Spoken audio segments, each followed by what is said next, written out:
오늘은 박근혜 정부의 명예훼손 고발 사례 발표입니다. 저희가 지금 표현의 자유 관련해서 계속적인 지금 탄압 사례를 지속적으로 발표를 하고 있습니다.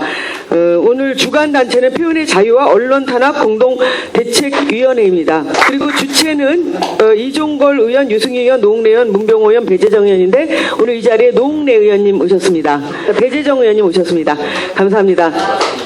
다 아시겠지만 저희 대한민국이 이명박 정부 이후에 표현의 자유 완전 자유국에서 그 부분 자유국으로 강등이 되었습니다. 그래서 이명박 정부 이후에 10년째 지금 박근혜 정부에 이르기까지 이 언론의 자유에 대해서 굉장히 후퇴하고 있고, 언론의 이 자유, 표현의 자유의 후퇴는 곧 정치적으로는 민주주의의 후퇴라고 하는 것으로 이어질 수밖에 없는 심각한 상황에 있고, 최근에 이제 이 명예훼손에 관련돼서 고소고발 사건에 대한 법원의 지금 판례들이 굉장히 심각한 수준에 이르고 있습니다. 그래서 표현의 자유를 직접적으로 위협하는 수준에 지금 이르고 있기 때문에 이런 부분에 대해서 오늘 이 토론회는 굉장히 유의미한 그런 토론회가 되겠습니다. 그 명예훼손 고발이 요새 횡행하고 있어서 저희가 피해자 구제 차원에서 이 사례 발표회를 했고요. 지금 저희가 준비를 하고 그 이후에도 또 명예훼손으로 고발당한 사람들이 또 많이 늘고 있습니다. 그래서 이 자리가 의미 있는 자리가 되었으면 좋겠고요. 더불어 이 자리에서 저희가 이제 그 고발 횡행에 대해서 앞으로 이제 근절책 또 그리고 앞으로 법을 개정, 명예훼손법을 개정을 지금 유승희 의원님이 발의를 하셨는데요. 그 발의한 법안이 통과될 수 있도록 저희가 힘을 좀 보탰으면 합니다. 지금 이제 법은 명예훼손죄에 대해서 비형사 범죄화하는 법안을 지금 이제 발의를 하고 있습니다. 지금 간단하게 우리 노웅래 의원님께서 인사 말씀해 주시면 감사하겠습니다. 예, 며칠 전에 소설이 지났습니다. 그래서 이제 얼음이 얼기 시작하는 계절적으로 추워지는 그런 본격적인 계절이 됐는데요. 우리 계절적으로 추워지는 날씨만큼이나 우리의 마음도 사회도 추워지고 겨울공학으로 돌아가는 것 같습니다. 우리가 실제로 현 정부를 비판한다는 이유로, 그리고 박근혜 대통령을 비판한다는 이유만으로 지금 스마트폰 메신저 무차별적으로 검열당하고 있고요. 그리고 현역 PD가 체포당하고 국회의원이 조사받고, 그리고 외국 특파원 기자가 기소당하고, 지금 겨울공학으로 확실하게 시계가 거꾸로 돌아가는 것 같습니다. 지금 우리 표현의 자유가 억압받고 있는 이 상황에서 MBC는 알아서 끼라고 그러고 종편은 정권의 나팔수 역할을 하라고 그러는 현실인 것 같습니다. 하더니 거의 유신 시대로 돌아가는 독재 정권 돌아가는 이 시점에서 우리 국회에서도 우리가 할 수 있는 역할을 확실하게 해야 되겠다. 그래서 아마 저희들이 이 주체가 5명이 된 게 아닌가 보고요. 오늘 좋은 의견 내주시고 대안 내주시면 저희가 힘을 합쳐서 겨울공화국이 아니고 봄공화국이 다시 올 수 있도록 확실하게 실천적 노력을 하겠다는 말씀을 드립니다. 오늘 좋은 의견 많이 주십시오. 고맙습니다. 감사합니다. 배재정 의원님도 인사 말씀 해주시면 감사하겠습니다. 네, 반갑습니다. 배재정입니다. 표현의 자유와 관련된 토론회를 저희 방에서도 약 1년 전쯤인가 열었었고요. 지금 이제 또 몇 차례에 걸쳐서 이렇게 토론회가 있는데, 계속 이런 자리가 있어야 한다는 말은 역으로 얘기하면 여전히 우리는 표현의 자유를 갈구하면서 아직까지 그런 이 세상을 살아가야 된다는 사실을 좀 방증하는 것 같습니다. 그래서 참 안타까운데요. 지금 아직 이하 작가님이 안 오셨습니다만은 1년 전쯤 제가 이하 작가님을 모시고 이런 표현의 자유와 관련된 이 토론회를 할 때 그런 말씀들을 좀 나눴습니다. 정치도 예술처럼 되어야 한다. 그러니까 예술이 자유롭게 이 사회를 앞으로 나아가게 하듯이 정치도 유연하고 예술처럼 그렇게 펼쳐지도록 노력을 해야 된다는 말씀을 사실은 그 자리에서도 같이 나눴었고요. 제가 블로그에도 글을 썼었는데 어쩌면 그게 여전히 우리에게는 좀 눈앞에 있지 못한 현실인 것 같습니다.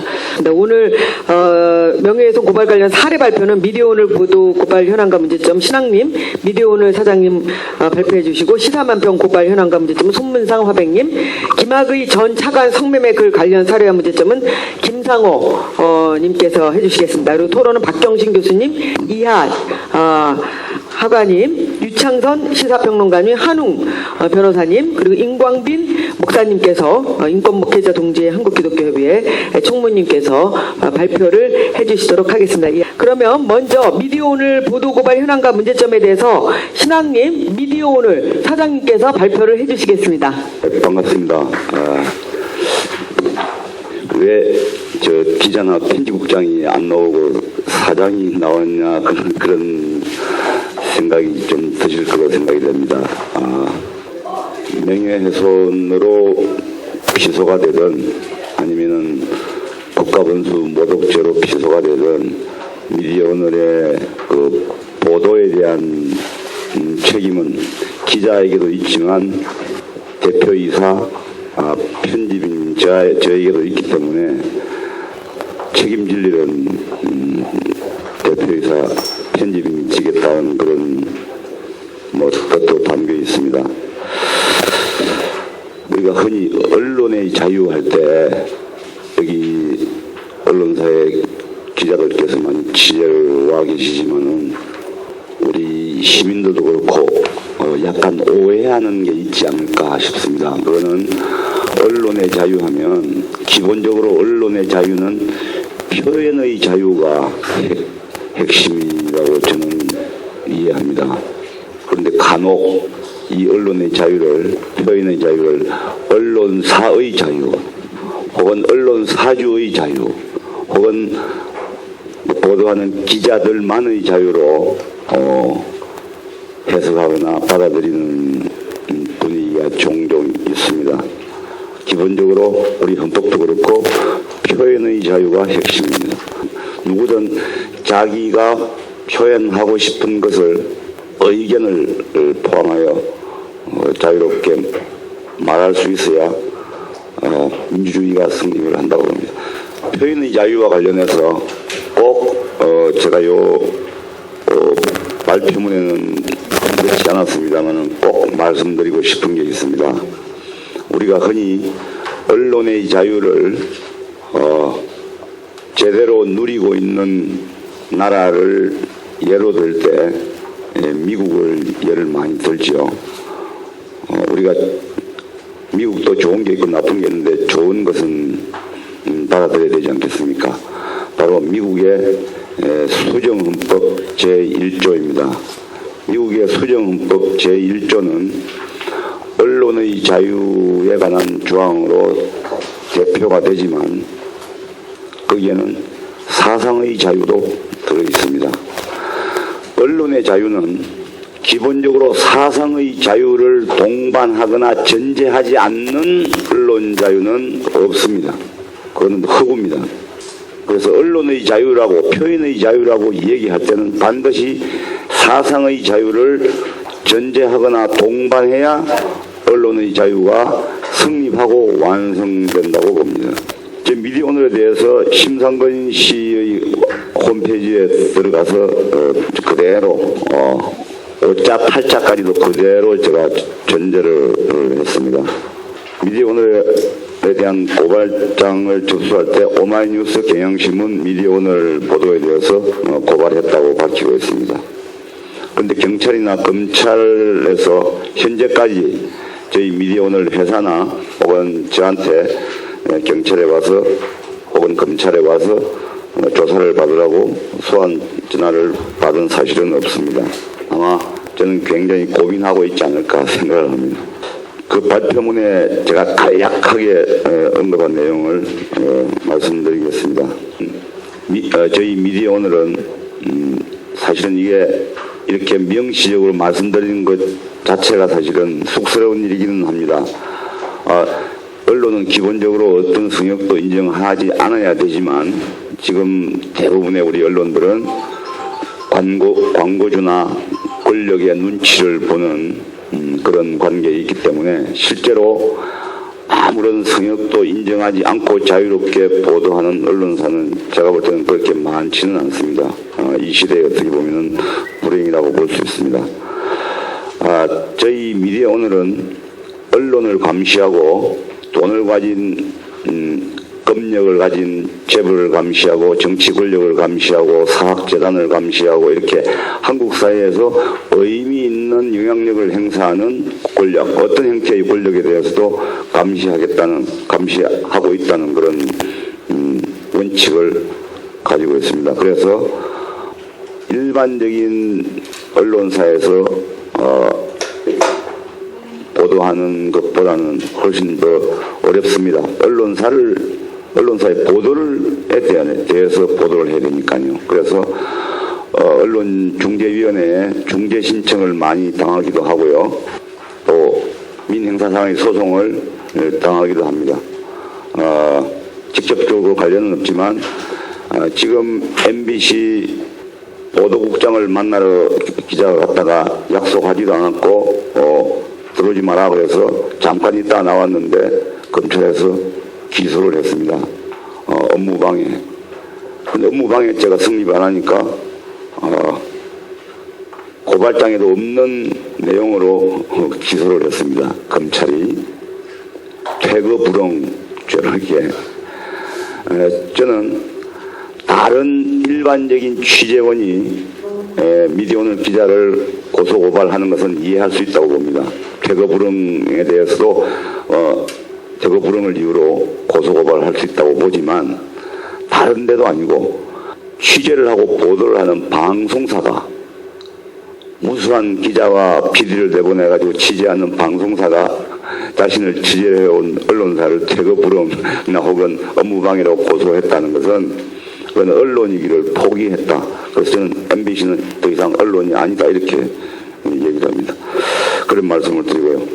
팩트가 사실이 아니거나 하면 저는 언론중재위의 이 신청이나 정정보도 요청이 들어오지 않아도 편집국장이나 기자들한테 바로바로 정정보도를 해라 라고 얘기를 지시를 하고 있습니다.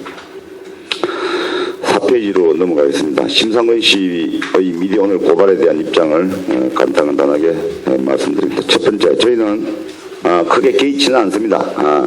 물론 미디어오늘이니까 함부로 걸지 못할 거니까 걱정하지 않는다는 것이냐 뭐 그런 뜻은 아니고요. 걸 수 없다고 보는 거죠. 말이 안 된다고 보는 거죠. 그 이유는 이렇습니다. 첫째는 대통령은 공인 중에 공인입니다.